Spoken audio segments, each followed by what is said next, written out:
Hi, I'm Krista Campbell. Thank you for joining us today for American Water Streamlines Operations with Collector for ArcGIS. Before we get started, I would like to encourage you to post your questions. We will have time at the end of the webinar to answer some of the questions. If we get questions that are not answered, we will answer them in a Q&A follow-up document that will be posted on GeoNet after the webinar. So be sure to enter your questions. This webinar is being recorded. You will receive a follow-up email with a link to the recording location once it's available. So let's talk about our webinar today. We have Randy Winston joining us. Randy is a senior GIS technician at Indiana American Water. One of his responsibilities is to increase the use of GIS, improving workflow and increasing efficiency.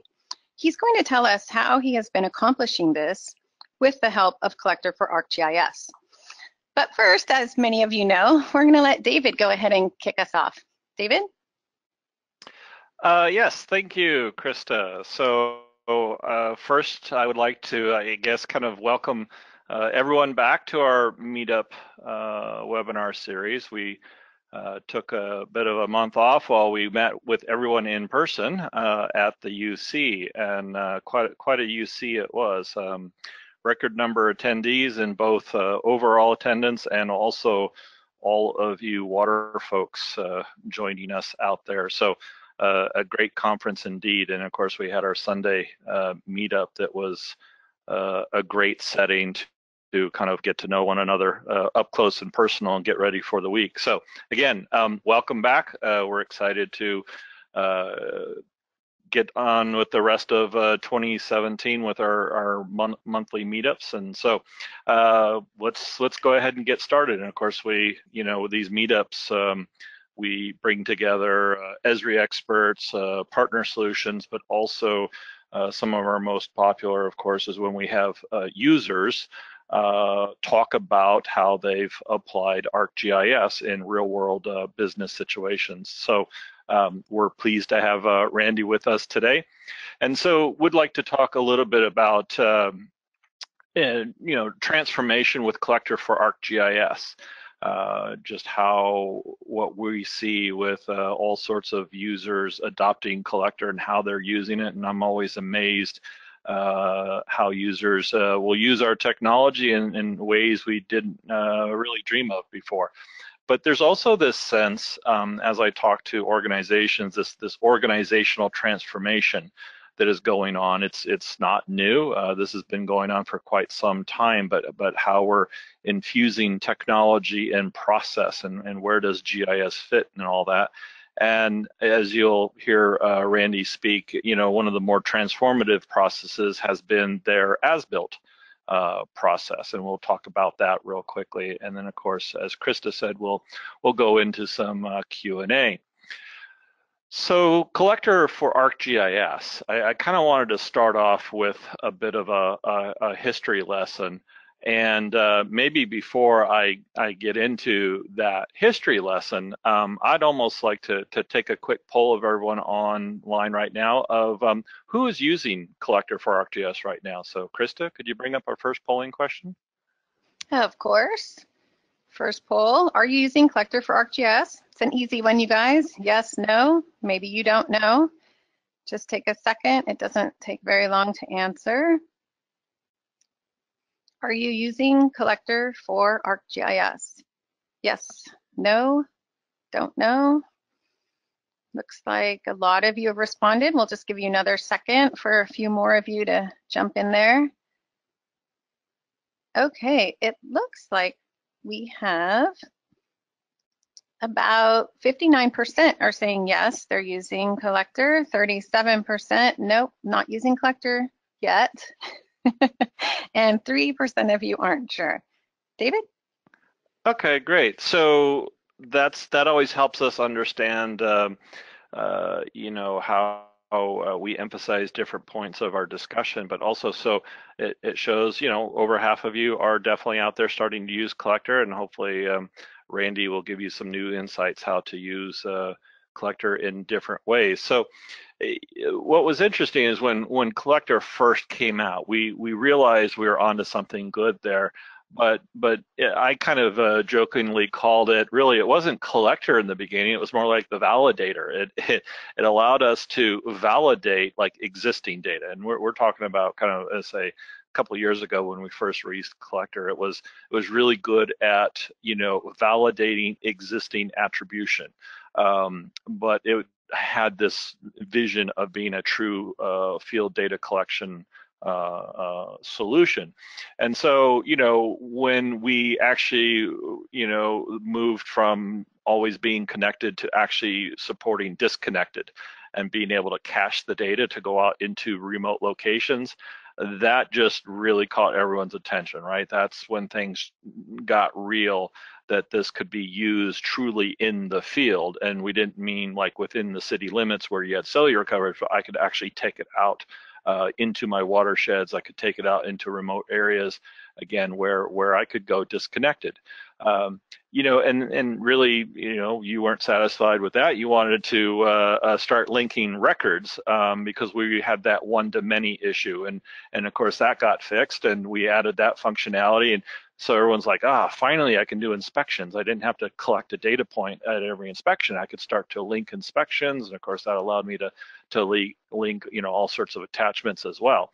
And so we started increasing this field data collection capability. And then of course everyone said, well, I want custom forms. I want to be able to kind of have those forms because I have very complex inspections.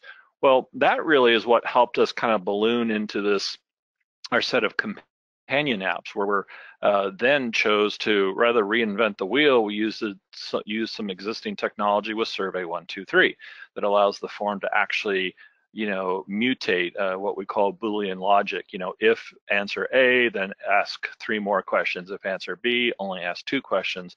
And that really came into Survey 123, that it helps fit with our companion apps of Collector, Navigator for navigating and to assets, as well as Survey 123, and then of course Workforce. But we're really talking about Collector today.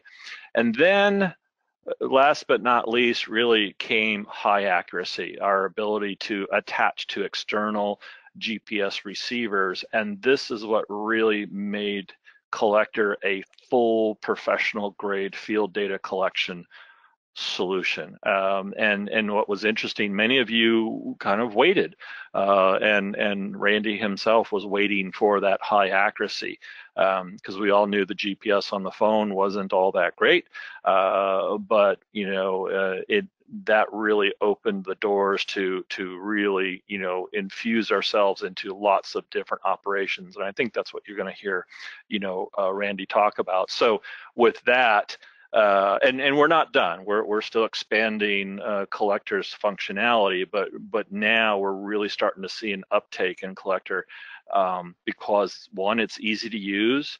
It has that familiar interface on the phone. All of our new workers coming into the workforce, want to run their utility on their phone, and Collector is getting us closer to doing that. Of course, it's timely. It has a very focused workflow. That's the one thing about the app revolution on personal devices is, they're very focused apps, very focused workflows. We don't have the killer apps because they're very quick. It allows you to do your job and get in and get out. And today, it just flat out works. So it really is this transformational technology that helps your organization move forward. And when we were talking to Randy earlier, I loved this quote from Randy: "Execute the potential." This was what he was able to do at Indiana American Water. And I mean, that's really a phenomenal statement, that people have ideas on what they need to do their job better and are turning to Randy now to make that happen. And that's just an amazing statement, I think, for the good work that's going on at Indiana American Water. When we look at this, excuse me, this organizational transformation, we tend to talk to ourselves, we talk about, information technology. We are definitely, an information technology based software, best in breed. but yet we're always trying to make ourselves applicable in the operations technology space. We build the software for an intended use, and in water, it's the largest use, of course, is in operations. And so we find ourselves with GIS in the middle many times as that bridge between information technology and operational technology. I know when I talk to folks, I always want to be on that exhibit floor and make GIS to be as relevant as that backhoe or as that valve key that gets put into the hands of operations to do their job. Real quickly on the as-built process, it's most exemplified, if you will, in transformational technology in the as-built process. We all have an as-built process, and if I were to link it into the 4 basic steps of plan, design, build, operate, and maintain, there's really this moment when the assets become real, if you will. There's a moment in asset management philosophy of what I like to call T equals 0. Right? When does this asset kind of begin its life? And in a way, in between build and operate, maintain, there really is this inspect as built process that takes place. Once that water main is built, of course, there's these inspection processes, and sometimes there's this loop that goes around and around in between that before we start to, deliver clean, safe drinking water to our customers. We have this inspection as built process. And so actually, this is a good moment, if we can, Krista, to ask our next polling question is the length of that, the as-built process, because I set the stage for as-built to be before operations and maintenance, because it is what drives it, right? We operate and maintain infrastructure, and that as-built is the official record of what that infrastructure is. So it's a very critical piece in that overall process. So with that, Krista, can we ask our next polling question? Yes, now that I've recovered from choking, if anyone heard that coughing in the background, let's go to our polling question. How long does your as-built process take? Less than a month, 1 to 3 months, more than 3 months, forever, I don't know. This one's a little harder than the last one, but we appreciate your participation. If you would take a few seconds to select the best answer. How long does your as-built process take? Less than 1 month, 1 to 3 months, more than 3 months, forever, I don't know. It looks like we're still waiting on a few people to vote. We'll give it just another second or two. There are some of you saying forever, which we understand. We were laughing when we added that one, but you know what? The struggle is real. So let's see, we still have a few people that haven't voted. If you wouldn't mind, we appreciate your participation, and we're gonna close this out in just a second.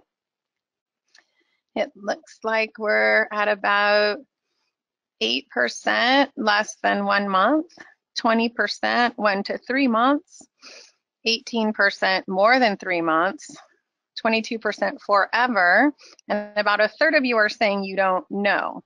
So that's a pretty even distribution of answers. David? Well, yeah, thank you, Krista.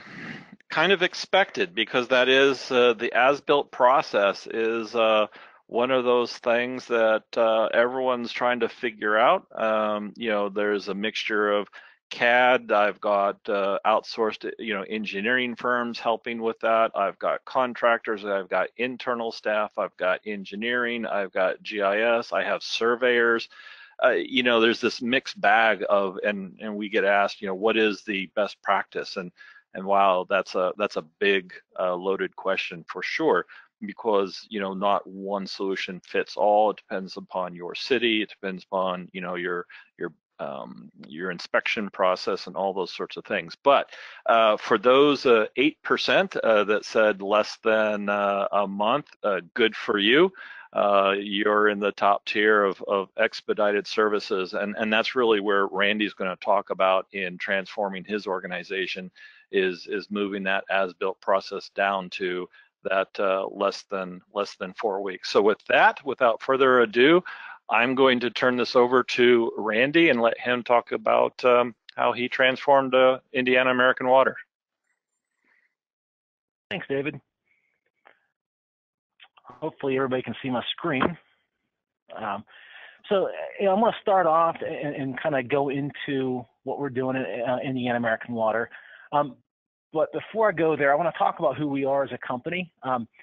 For those individuals who don't know, American Water is the largest and most geographically diverse publicly traded water and wastewater service provider in the United States. You can see from the map that we have on the screen that we have a significant presence throughout the United States and even up into Canada. And we have a lot of stats listed on the left-hand side, but the key is we deliver a lot of water, and we serve a lot of states and a lot of communities throughout the country. Our company has two main business segments. We have a market-based business and a regulated business. And I personally serve in the regulated business. And what we do is we own and operate our distribution systems and abide by the local government, the state, and the national government policies to make sure that we maintain and run our systems in a good way. And that presence is existing in 16 states throughout the country. And you can see all these states on this map that I'm showing right here. And where I personally am is in the state of Indiana. And what I've done here is I've provided a map of the state of Indiana so you can see all of the communities that we serve. And it's important to take note of the distribution of all these communities and look at, this can become a challenge to serve operations throughout the state. So that's something to keep in mind as we go through this presentation, to kind of understand why going to integrated GIS systems are very important and vital to be able to maintain all these operations throughout the state of Indiana. In terms of communities, we serve 54 water communities with a total number of customers just under 300,000.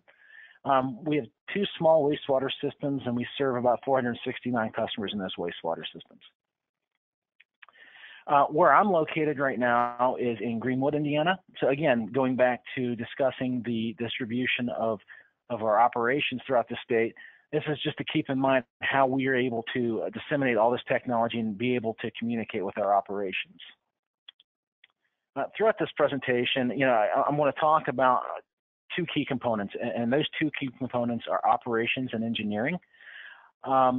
We do serve other business segments with Indiana American Water, but by far our largest customer in terms of who GIS needs to serve is operations, because those folks are out on the front line every day doing all the hard work, and we need to make sure that they have the information they need to do their jobs easier. So in terms of operations and engineering, just like I broke down in the previous slide, there's a couple of key GIS-based workflows that I'm going to discuss for operations, and also the as-built data entry portion of it under engineering. And all 3 of these segments interact with each other. For instance, first thing that we want to do is ask, whenever we have a new distribution system asset installed, we want to make sure that those assets are collected via GPS. So that's important for as-built data entry, because we want to cross-reference the location of our assets to make sure that we're installing those in a proper location on our map. We want to make sure we know 100% where our valves are. We want to know where all of our hydrants are. So that's really important. And as we enter all that information into our as-builts in the GIS, the GIS data that we implement is pushed out to GIS Field Maps for operations to be able to see. And this is basically the cycle that we work with within GIS to make sure that our operations have the most up-to-date maps as we can provide for them. To do that, between the years 2011 and 2016, we used two two main components here. For the GIS Field Maps, and that's what they have to use in operations to view our GIS data. We used the Water Utility Mobile Map, and we had that installed on Windows PCs. So the folks out in the field all have a tough book in their truck, and they have this Water Utility Mobile Map installed, and they're able to refresh the data and bring the distribution system down to their maps. And to make sure that we collected proper GIS data and GPS data, we used the Trimble Geo Explorer 6000 series unit. We used ArcPad and Trimble Positions to tie into the real-time network here in the state of Indiana that we get for free, which we're very lucky to do and be lucky to have access to. And these were very serviceable applications. I mean, the Water Utility Mobile Map allows us to provide data offline, and it's very customizable in terms of configuring things through XML to make sure that the map functions the way we want to make it function. And the Trimble units were small and light, they're ruggedized, they're easy to carry around, and if used correctly, they can collect highly accurate GPS points. And using those systems, what we found is the GPS data collection, because of the nature of ArcPad, you had check-ins and check-outs, and that becomes a manual process of making sure that you create a checkout file and transfer that to each Trimble GPS unit to be used to collect data. If you go back to the map that I presented a few slides ago with the state of Indiana, we have to distribute that across the state and many different operations districts. So it becomes essential for us to have a good lines of communication with operations. And that became a challenge at some points because there were mistakes made, the data got corrupted, maybe it didn't get transferred back to us properly. But all in all, we had to make sure that we get that data. So in terms of time frame, to get that data collected with GPS, the check-in and check-out files, and get that checkout file back to us to check back in, it'd be 2 to 4 weeks turnaround. Because if we try to do this on a weekly basis, it would literally take up half of my time, and it would be very counterproductive. In terms of receiving those points, we would have them, and we have them sitting there, but we still have the whole as-built process to go on in the background. So our contractors would go out and install main. They would have to go and sketch out and draw the as-builts, and then they would have to provide us with valve and hydrant cards. And this is the significant task that we have to try to overcome, because that task takes 3 to 6 months on a best case scenario. So it frequently took longer. So for GIS to get the as-built, to be able to put the as-built and all that data and cross-reference with the GPS, I mean, so that it gets reflected in the GIS Field Maps, I mean, you're talking best case scenario of 3 to 6 months. And that is a pipe dream. That realistically didn't happen very frequently. So we had to set about trying to fix this problem. And the problem comes down to the as-built process itself, but we had to come up with some solutions to kind of work around the problem. So one thing that we had a challenge with was the Water Utility Mobile Map. To use that map, it's very customizable, but you have to know XML to use it. It also needs to be installed manually on a computer system or automatically through the network, but the file size could get pretty large, so it would bog down your network on installation.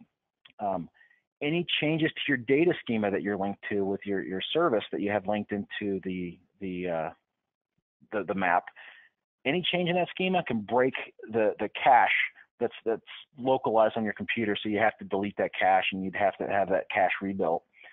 And it's utilitarian, it's not a dynamic solution. And by dynamic, I mean, if we want to work with operations, we need to be able to respond quickly to their needs. And this water utility network map right here that I'm showing, the picture of, you'd have to rewrite the XML code, then you'd have to go and reinstall that application on everybody's computer that meant to use it. So that's not really a dynamic thing. It takes time to have that done. In terms of the Trimble units, I mean, we had small screens, and the interface wasn't very intuitive for the field folks using them. A big hurdle that we had was the time consumed in waiting for our RTK to get connected. We would sit there and wait for 5 to 15 minutes before we'd get a really good accurate point using our real-time networks. It was slow to receive field data because of that 2 to 4 week turnaround that I discussed on the previous slide. And ultimately, when we want to update the user interface to make it easier on our end users, the all-in-one combination thing is a challenge because we don't want to have to replace a whole unit to update software. So that was a challenge we have with that hardware. So what we did is we went and looked at the solutions that were provided for us by Esri. And at the time, in 2015, late 2015, we looked and we were trying to transfer everything over to ArcGIS Online.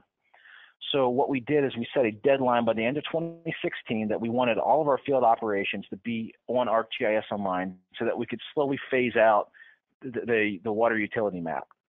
So we did that successfully, and as a result of using ArcGIS Online, you can use Collector. And for those who don't know, if you have an editable layer in your map that you set up with ArcGIS Online, you can consume that map within Collector. So realistically, you can set up one map that feeds both ArcGIS Online and the Collector application, so you have access in two different places. You have computer access and you have phone access instantly. And you can just use it as a data viewer if you don't necessarily need to collect data. So it's a real good tool for operations. In terms of GPS data collection, that whole all-in-one solution that I discussed in the previous slide came apparent to us that we needed some software updates and we needed to do some things. And Trimble basically told us that they weren't able to upgrade those units because they were out of date and they weren't going to submit some firmware updates to make it compatible with what we wanted to do. So we made the decision to kind of split up the interface, and we ended up going with the EOS Aero 200 with a LTE-enabled iPad Mini 4. And what that does is allows us to be a little more flexible with the display. We can choose what we want to see. We have a bunch of applications that we can install on it, but realistically, there are a lot of advantages to using an iPad as opposed to ArcPad on those Trimble units. And we use that in collaboration with Collector for ArcGIS. So I kind of went over some of the benefits, but I want to kind of rehash some of those here. ArcGIS Online and Collector for ArcGIS, they kind of replaced the mobile maps that we were using because, I mean, they're web-based GUI interfaces. Anybody can set these up. If you know how to make a map, you can create a map that can be distributed throughout ArcGIS Online and on Collector. It's easy to deploy too. Basically, ArcGIS Online is a website. So anybody who has a computer with a web browser can log in and get access to ArcGIS Online. We do not have to install that on everybody's computers. Same thing with Collector. There is an application to install, but once you have that application installed, all you need is a login to be able to get access to the data. It's a dynamic solution. When we make a change in our maps on ArcGIS Online, it gets reflected instantly in the ArcGIS Online maps and on Collector.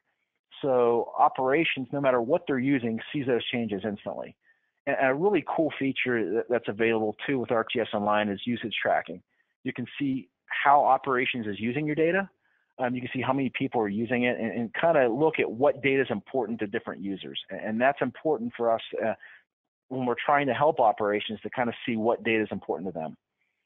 In terms of the Aero 200 with the Collector for ArcGIS Online solution, the most obvious thing is the screen is now an accessory. The GPS unit, the most expensive piece of equipment, you can now interchange with whatever device that you want to use. And in our instance, we use iPad Mini 4s, but it would work with most Bluetooth-enabled iOS and Android devices, and it works with Windows 10 devices as well. What it does is it provides, Collector for ArcGIS provides a familiar interface. It's simple for anybody that normally has a cell phone or an iPad at home. They feel more comfortable using it, and operations really seems to be taking to it and finds it a lot easier to use. Our real-time network connections are now under 3 minutes with the iPad Mini 4s and the Aero 200s. So it's a much faster connection time. We don't have guys standing out there waiting 15 minutes, getting impatient and kind of stop GPSing because they can't get a real-time network connection. And that's something that I can't stress enough is, oh, I apologize, I went back too far. One thing I can't stress enough is the efficiency, and having that 3-minute time has enabled our operations to be more open to collecting GPS points, and they don't feel like they're wasting as much time standing in one location.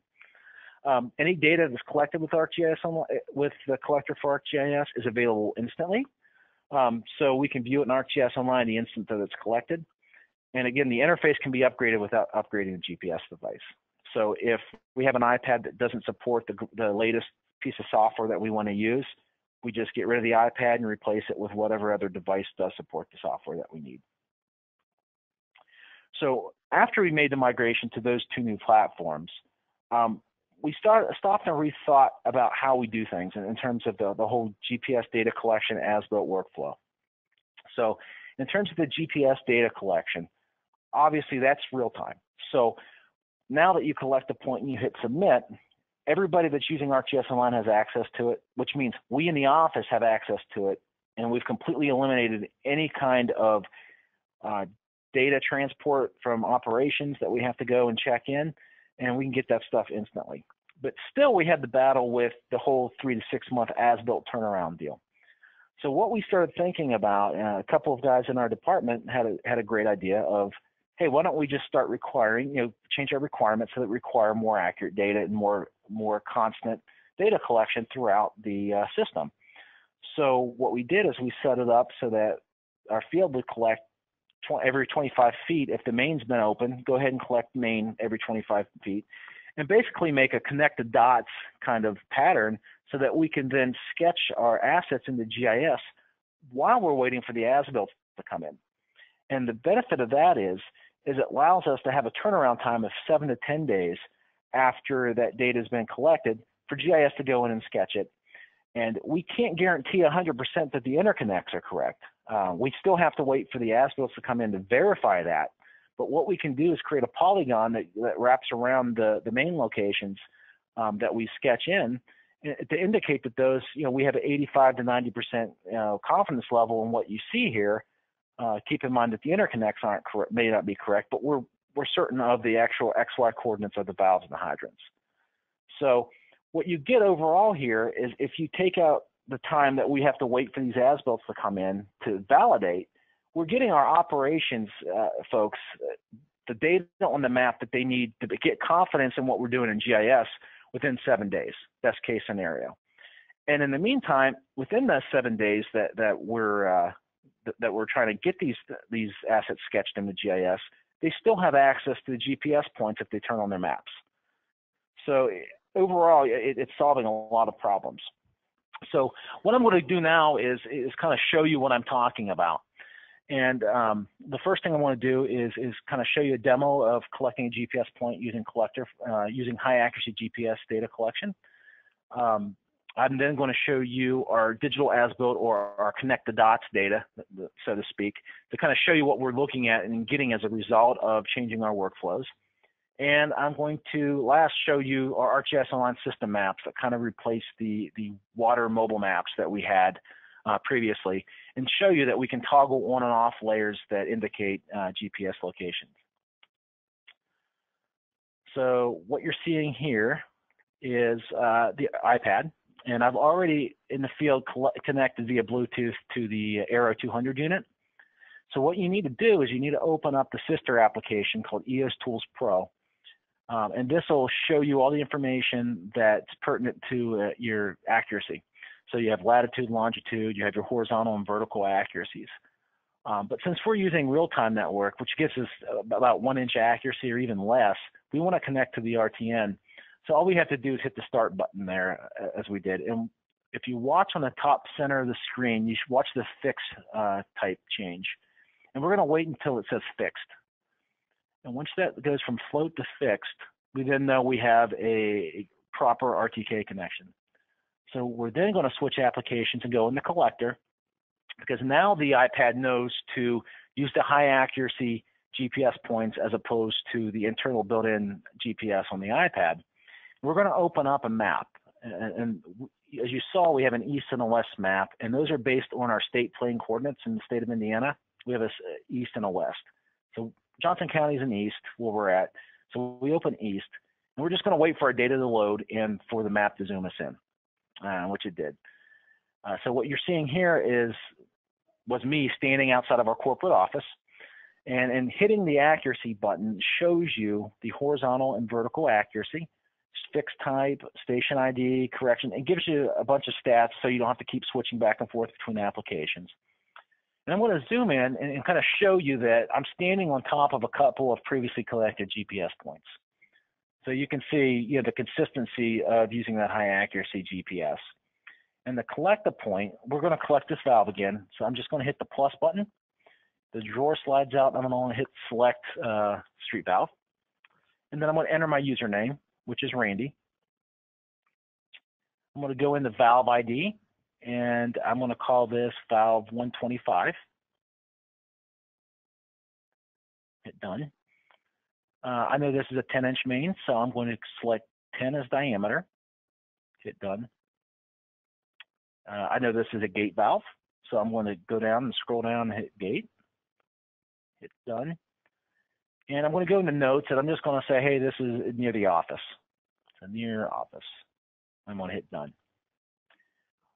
Once I enter all this information, all I have to do is hit submit, and it's sending that update directly over the cellular connection up to ArcGIS Online, and now that point that we just collected is visible within ArcGIS Online and Collector on other people's phones. It's fantastic for that.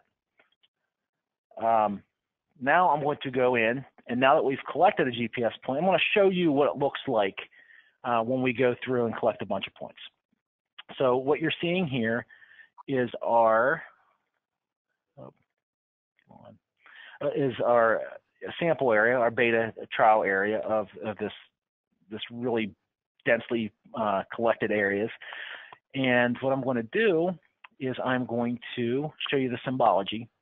And you can see in the legend that we have main points, fittings, hydrants, and valves. And then we have a trigger event. What that trigger event does is it indicates to us in GIS that that project is complete, and then we can then go in and start drawing in the main locations within that project.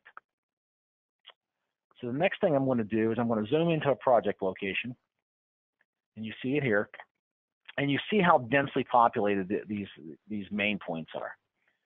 And I'm going to go in here and see what's going on in this location. And you can see that the main is supposed to run down here, but we have this cluster of valves and fittings. Our old mains run here. I'm going to zoom right into here, and once you go in here, we can look at our valve information. And the valve information, you can see all the detailed information that was collected. Now, you're going to see more information on this template than you did on the previous template in the demo that I just showed, because this is meant as a as-built replacement, valve and hydrant card replacement collection method. So we have more details that we require, but we just kind of turn these attributes off for our field guys. So same information, you just see more here. But what's nice is we can go down and we have attachments, and we can take pictures of the assets as they're being installed in the ground.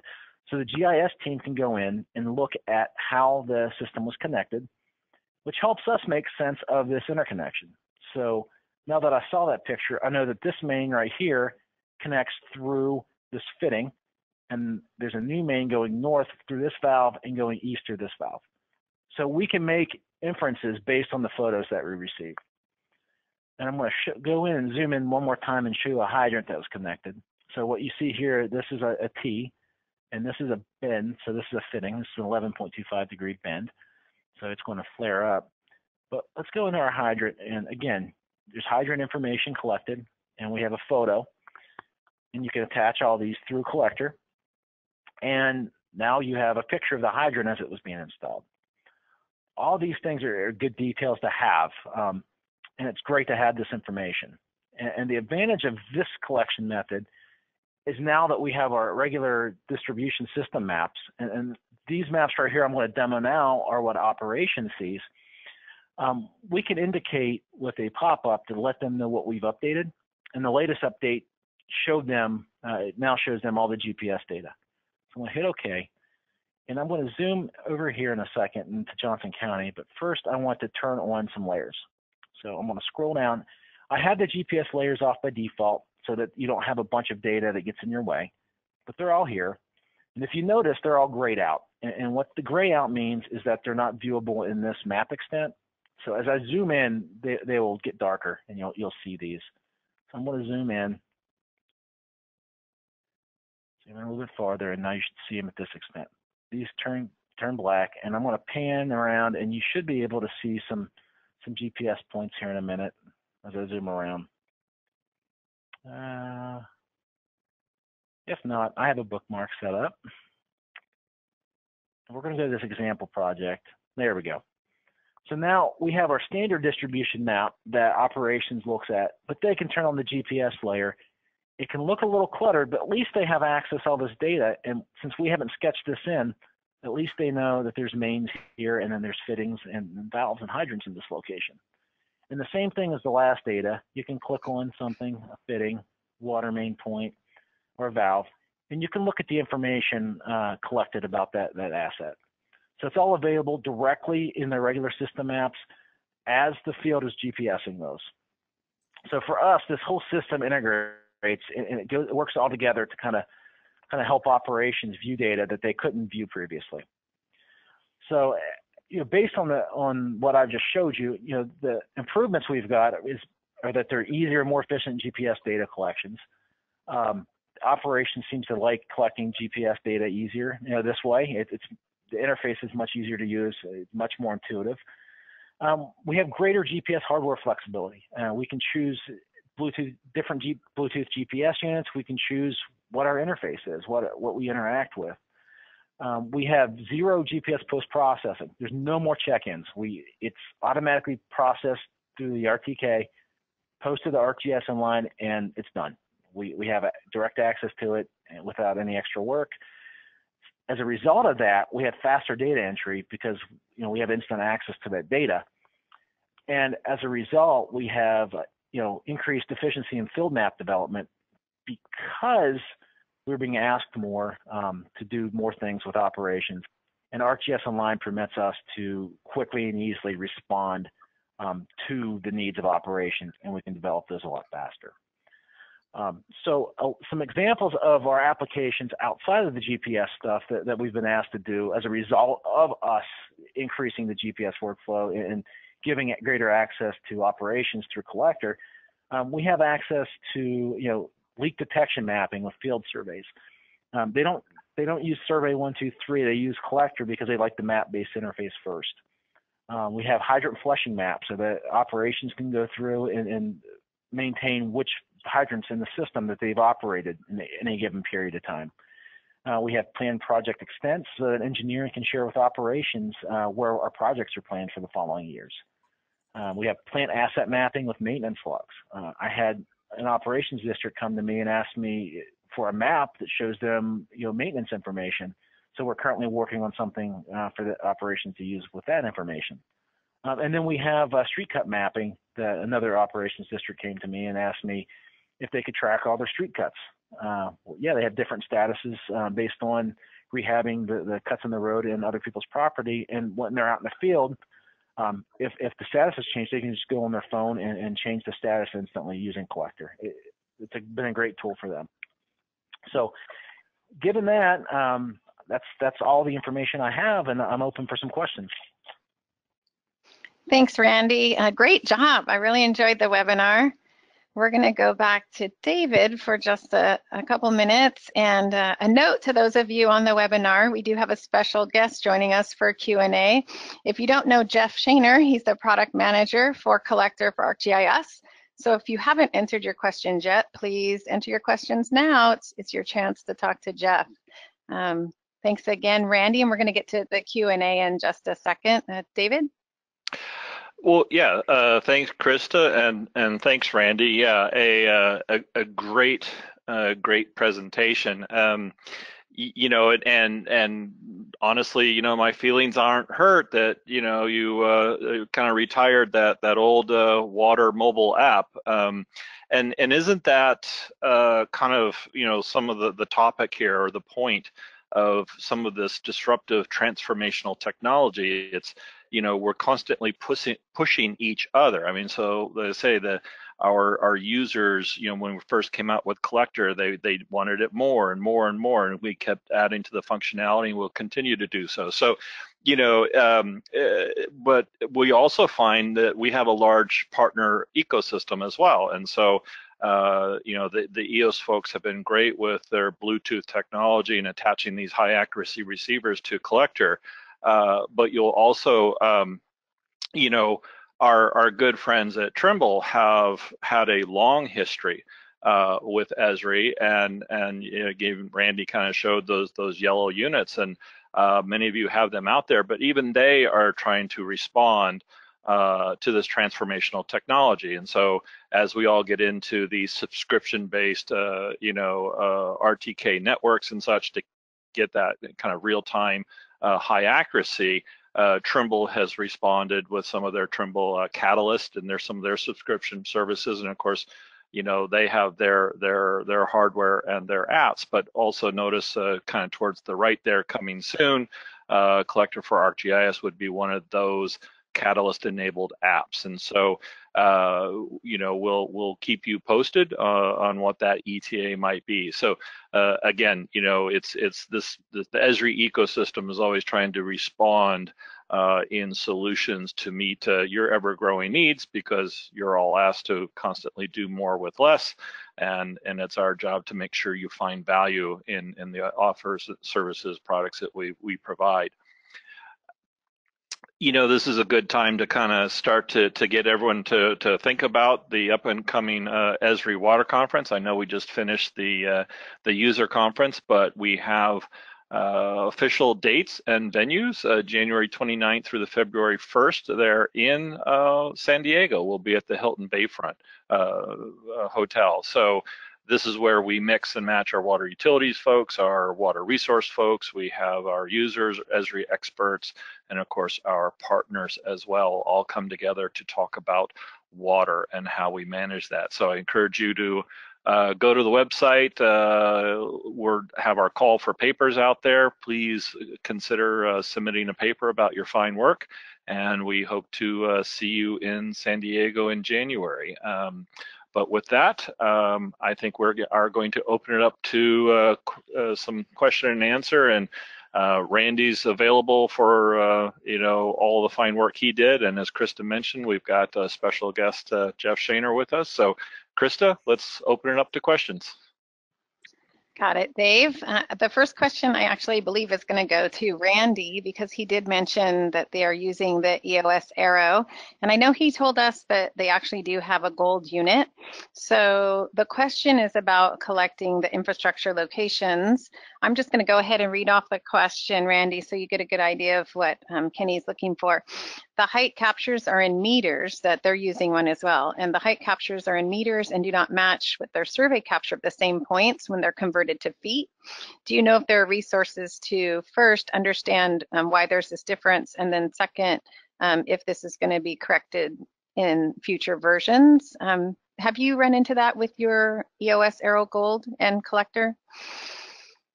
You know, Krista, we've actually thought about going into investigating the accuracy of the vertical, data. We haven't got that far yet. So unfortunately, I'm not able to answer that question directly. I'm not aware of any tools to be able to modify that. But I can definitely research it and get touch to some people to kind of find an answer about that. Jeff, do you have any input on this one? Sure, yes. There's a few things you can do with Collector when it comes to the elevation. There's actually a really good article that we can include at the end of this webinar that was written by Resource Supply, and it's an implementation by Monterey Bay, where they go through actually the process of capturing elevation. The thing to think about with Collector right now is that we support adding these GPS metadata fields, and we'll capture the elevation value as an attribute into that field, and it captures it as height above ellipsoid. Collector doesn't have the ability to do vertical transformations in the software yet. So if it's an RTK corrected position, just know that there are a set of steps you need to go through in order to retain that high accuracy elevation position you're getting from the EOS receiver. The article goes through that, and we essentially have a GitHub repository that has a set of Python scripts and geoprocessing tools that you can walk through and basically transform the coordinate and output a Z-enabled geometry from it if you'd like. So there's a set of steps around that, and we'll share out the examples after. Thanks, Jeff. If you have a link to that article, you're welcome to share it in our chat window. Otherwise, we'll make sure we get it to everyone after the webinar, or maybe both. We do have another question. How many data collection units are you using, Randy? And do you have plans to expand the number of those units? It looked like you're expanding the use, so I would guess the answer is yes, but if you can discuss that a little bit. Yeah, we currently have 32 Aero 200s with iPad Mini 4s, and then we currently have one Aero Gold. And we got that Aero Gold to kind of test out there's a feature of it. If in some areas where you have poor cell connection, it'll allow you to collect for up to 10 minutes the data and kind of retain some sort of accuracy. Sometimes that's the only way we may be able to collect accurate points. So we wanted to test that out in some areas. Based on the information I'm receiving from my department, it does look like we are interested in potentially expanding even more, because as we become more reliant on the technology, we want to make sure that all the projects, both developer and replacement and relocation projects, get GPS correctly. So my director of engineering has been looking into that and kind of determining whether or not we can expand more. But I believe that there's potential that we can just expand more in the future. Thanks, Randy. Okay, several of our attendees are asking about using external laser range finders. This might be for you, Jeff. Yes, so we do have plans to include support for laser rangefinders in our backlog.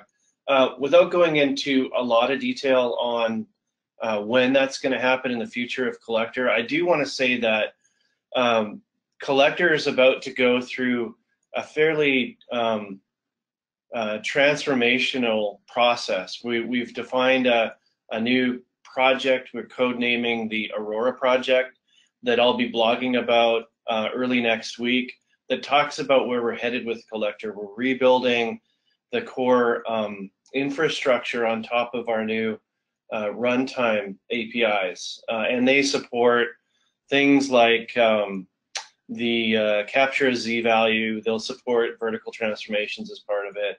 And we're also revamping the user experience as part of that work too. When we do that, our plan is to add support for laser rangefinders into it. But as a rough timeline on that, that will happen probably in Q2 of next year. We'll start announcing it, like I mentioned, next week. We'll start betas of the Aurora project in late Q3. So if you're willing to join our beta program and see where we're headed with Collector, you can do that through the messaging that'll come out with the blog article. And yes, absolutely, rangefinders are in our future. So. Thanks, Jeff. We have several questions coming in about ArcGIS Online and how this might or might not affect the credit use. Randy, can you talk about that? Are you guys using all of your credits? Is this a concern? Do you manage that? How's that going? Well, it's funny that you asked that. I've been looking at it, and we haven't been really hit hard in terms of credits for the way we're using it. We are hosting our data in ArcGIS Online, so we're not using published feature services. We're using hosted feature services, and I mean, we have 5,200 credits remaining. I mean, and our credits haven't really been changing too much. You guys will probably answer more in terms of how many credits the storage takes, but I haven't seen any real impact on our credit usage. Well, yeah, so I guess commenting on the credit usage, one of the things that when you're talking about GPS points, points are literally insignificant in terms of storage and credit usage. It's when you start to go into the line work that, especially in utility, most of our lines are straight with some bends. It's usually not a problem for storage. It's our water resource folks that store lots of very curvilinear natural data that storage requirements grow. But for GPS point collection, yeah, it's incredibly lightweight. So I think, Randy, you're seeing that it's a very cost-effective solution. Yeah, maybe I could just jump in and say the only added point I'd like to make there. It is feature storage. That's the only way that you're going to incur credit costs with Collector. The thing to be considerate of is if you're attaching a lot of photos and the size of those photos, that can start to bloat the feature storage. We do store photos off of the data store, so the costs are around the credit usage for photos is equivalent to the file storage costs, not the feature storage costs. All of that is documented in the credit usage details in ArcGIS Online's documentation system too. So something to think about there. Thanks, Jeff. We have some other questions. Randy, I think this is going to go to you. Some of the attendees are asking about your ability to collect data offline and overcoming the challenge with staff that might not have a lot of confidence in the GIS and the collection of the data. Yeah. So in terms of collecting offline, so I mean there is a capability there. We don't collect offline because thankfully Indiana has a really good cell network, and most of our operations districts have good cellular connection. But I mean the capabilities are there, especially with the Aero 200 units. You can use SBAS as your as the system instead of RTK. And what you'll get is you'll get a sub-meter solution. At some points, I've gotten like 1.5 foot accuracy with that in testing.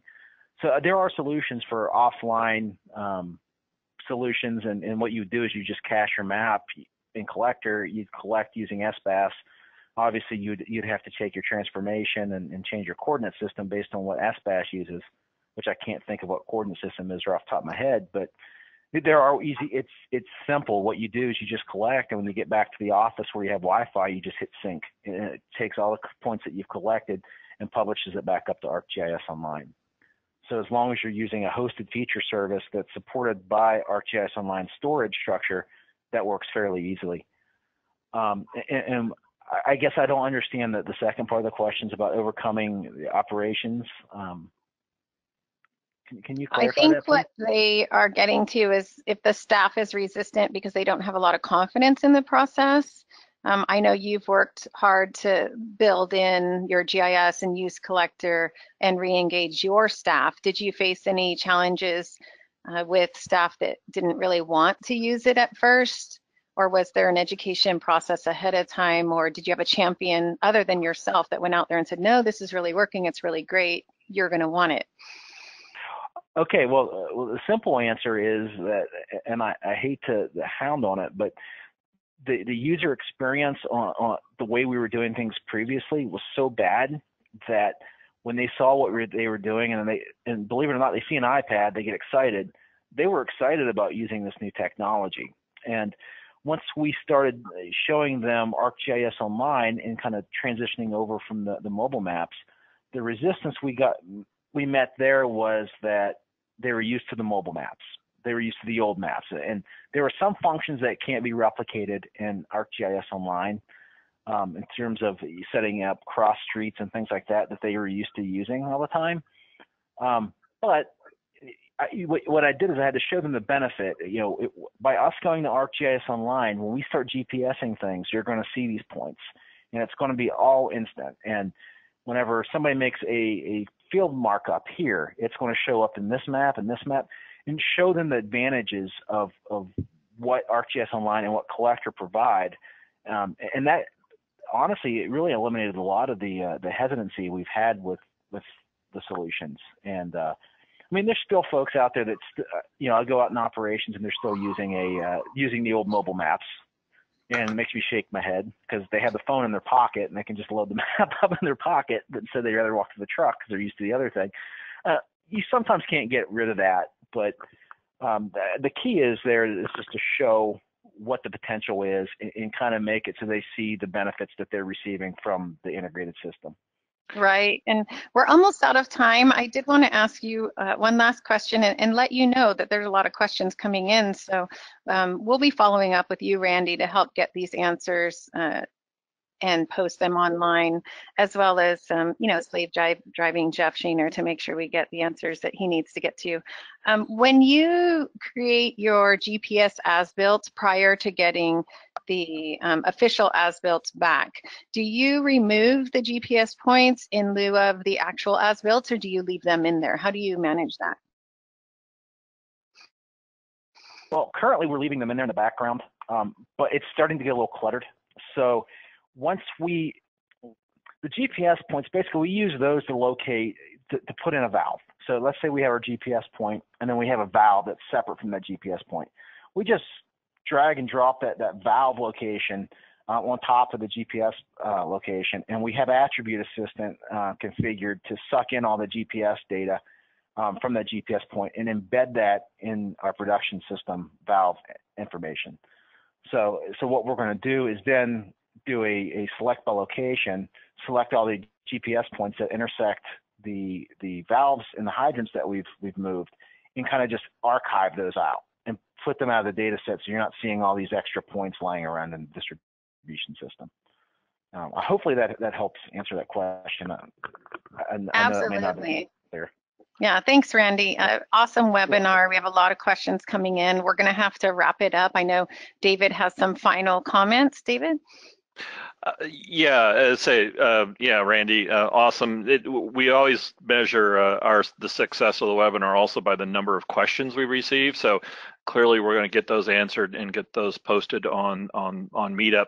One of the points that you kind of made, in my first statement about it all just works, the web map for us has been revolutionary in that it's now become that glue that ties everything together. So once it's in that web map, it's working in ArcGIS Online, it's working in the browser, it works with all of our web app builder widgets, it works in Collector, it works in Desktop and Pro. It just becomes federated across the entire organization through that web map, and our partners are more and more embracing that and infusing web maps into their solutions as well. So I do look forward to the day when Jeff mentioned the rewrite, where we'll be supporting laser rangefinders, but I see the day of Bluetooth pH meters and locating wands and the whole 9 yards, so that we have a fully digital professional grade field data collection worker out there that has to stop fat fingering data and can become a true sensor, if you will, in the field. So again, Randy, thank you so much for sharing your success. And Krista, final words? I think that's it. Thank you everyone for joining. Please join us next month, and we'll see you around. Bye.